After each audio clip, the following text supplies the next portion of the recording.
ဟဲ့နေပြန်လို့ရှင်အရာအမိုက်ထုတ်ဆွဲသွားအောင်နော်စားလေးလောက်စားရတာသူ့ရဲ့အိမ်ပေါ်ကြာညာပဲဟဲ့စားရင်တော့လောက်ကမှာပဲယူသွားနေဘလော့လေးရတော့ကြံပြည့်ရဲ့မှာကိုယ့်အကိုအိမ်မှာအလွယ်တကူလှုပ်စားလို့ရတဲ့ကိုရီးယားထမင်းတုပ်လေးတုပ်ပြပေးမှာပဲဖြစ်ပါတယ်ရှင်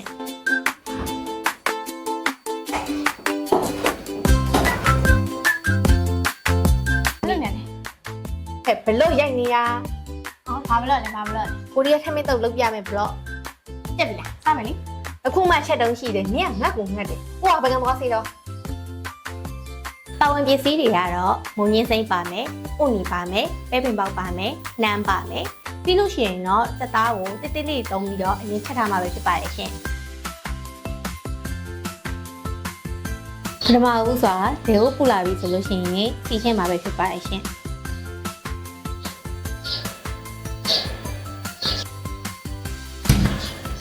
တက်တိုင်းချက်ဖို့အတွက်ကတော့ငရုတ်တီ၊ကြက်သွန်မြူ၊ကြက်သွန်နီ၊ရင်းစနွေ၅မျိုးလုံးပါတဲ့ထိုးဝမ်းထုတ်တဲ့ရွက်ဝဟင်းအနစ်ကိုအသုံးပြုပြီးတော့ချက်မှာပဲဖြစ်ပါတယ်ရှင်။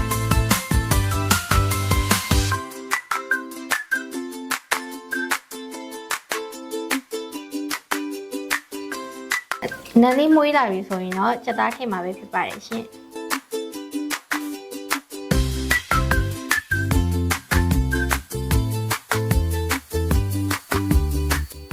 ခုဆိုရင်တော့ဟင်းရဲ့အရာရောအနံ့အရသာရောအကုန်လုံးပြည့်စုံနေပဲဖြစ်ပါရဲ့ရှင်။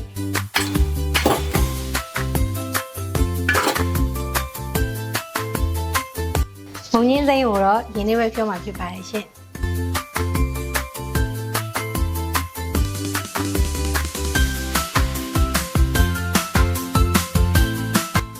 ဟဲ့ငါ့ကိုကြောက်ကြော်ပေးအောင်စားရတာနည်းနည်းလောက်ကတာများများ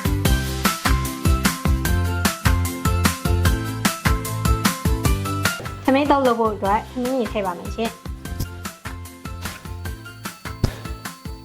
ပထမဦးစွာစက်သားစီတက်ထားတာကိုထမင်းနဲ့အရင်ထည့်လိုက်ပါမယ်ရှင်ဘဝအထုတ်လုပ်ထားတဲ့ကိုရီးယားငရုတ်နဲ့ကိုချူချမ်းကိုတစုံခတ်ထည့်မှာပဲဖြစ်ပါတယ်ရှင်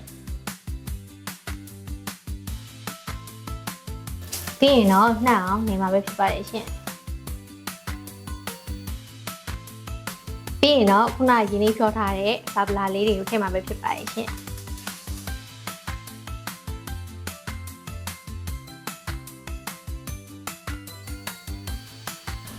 ရတာလေးညှိကြည့်လိုက်ပါဦးရှင်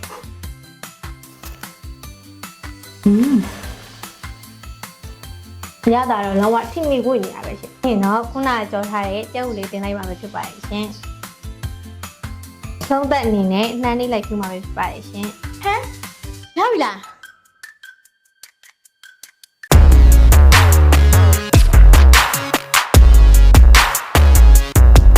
သမင်းတုံးနဲ့တွဲစားဖို့အတွက်စူပါမားကတ်ကဝယ်လာတဲ့ Oro ရဲ့မုံလောက် KG လေးနဲ့တွဲစားမှာပဲဖြစ်ပါတယ်ရှင်။အရင်စားကောင်းပါရဲ့ရှင်။ဟဲ့ရပြီလား။စားမယ်။နေရငတ်ကိုငတ်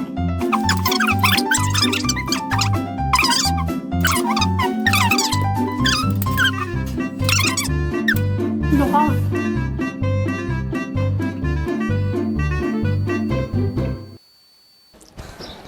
ဟဲ့နေပြန်လို့ရှင်အရာအမိုက်ထုတ်ဆွဲသွားအောင်နော်